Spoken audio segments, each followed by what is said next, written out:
ఆనాటి కాలంలో సైంటిస్టులు లేరు, కానీ నాటి కట్టడాలు నేటికి మెప్పిస్తున్నాయి, మురిపిస్తున్నాయి.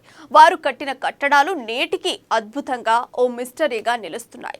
నల్గొండ జిల్లాలో అడవి దేవులపల్లి మండలం ముదిమాణిక్యం కృష్ణానది తీరంలో యువ సైంటిస్టులు జరిపిన సర్వేలో ఆసక్తికర విషయాలు వెలుగు చూశాయి. ఔరా అనిపిస్తుంది. నల్గొండ జిల్లా పర్యాటక కిల్లాగా పిలువబడే జిల్లాలో బయటపడ్డ విశేష కట్టడంపై స్పెషల్ స్టోరీ.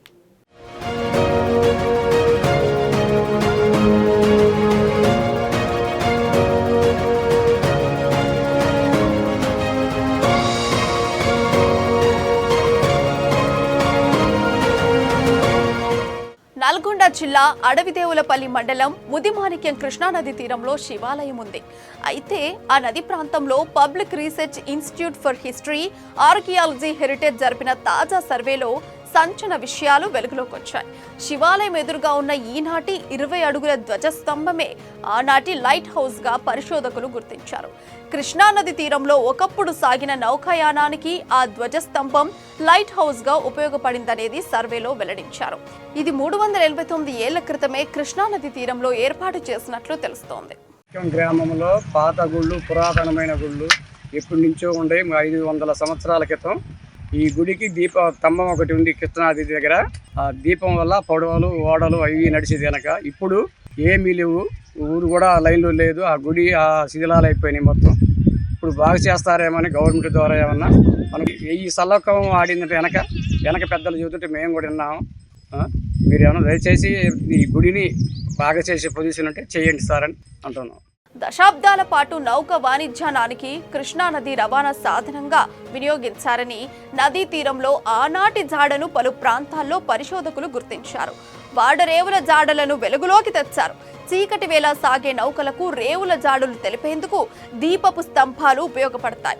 ముదిమాణిక్యం ప్రాంతం కూడా ఒకప్పుడు ప్రధాన వాణిజ్య కేంద్రంగా బాసిల్లిందన్న ఆధారాలు ఉన్నాయి.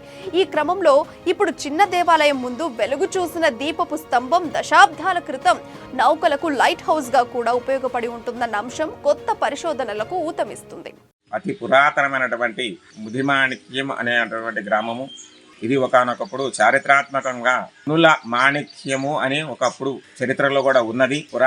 పురాతనటువంటి హిస్టరీ పుస్తకాలలో కూడా ఉన్నది. మునుల మాణిక్యము అని చెప్పేసి అనేక మంది మునులందరూ కూడా తపస్సు చేసుకున్నటువంటి ఒక గ్రామము.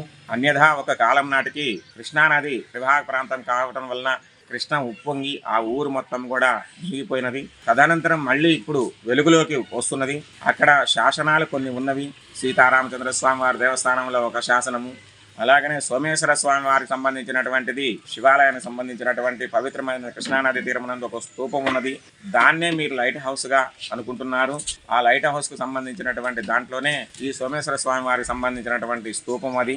అలాగనే ఆ ఊరిలో కూడా మొత్తం 108 దేవాలయాలు కూడా ఉండేవి. అందులో 90 దేవాలయాల దాకా శైవాలయాలు, తర్వాత కతిమ్మ దేవాలయాలు కూడా వైష్ణవాలయాలు ఉండేవి.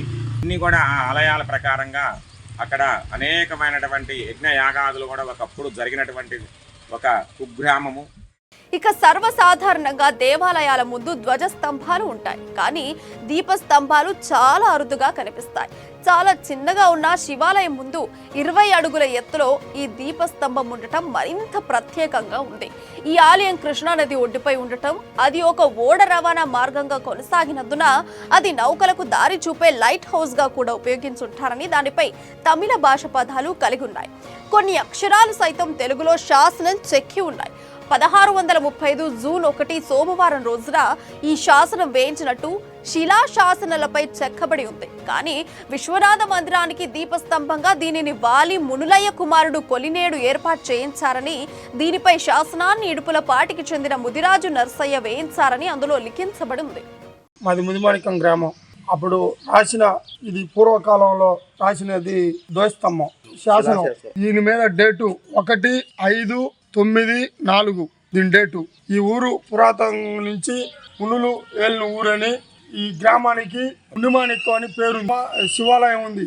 సూర్యుడు ఉదయించినప్పుడు ఆ పాత శివాలయంలో సూర్యకిరణాలు మన గర్భగుడిలోకి పడటానికి అప్పట్లో వెనకటి వారు కట్టించారు. అది ఇప్పుడు పాడుబడి ఉంది ఆ శివాలయం. ఇక్కడ కృష్ణానది పక్కన రాకపోకలకి వెనకటోళ్ళకి ధ్వజస్తంభం మీద ఒక లైట్ లాంటిది ఏర్పాటు చేసి ఆ లైట్ పెడితే ఇక్కడ ఈ గ్రామం ఉందని తెలుసుకోవడానికి కృష్ణ నుంచి అడ్డంగా ఇట్లంగా ప్రయాణికులు చేయడానికి అక్కడ ఒక లైట్ లాంటిది ఏర్పాటు చేసినారు అప్పుడు వెనకటి వారు.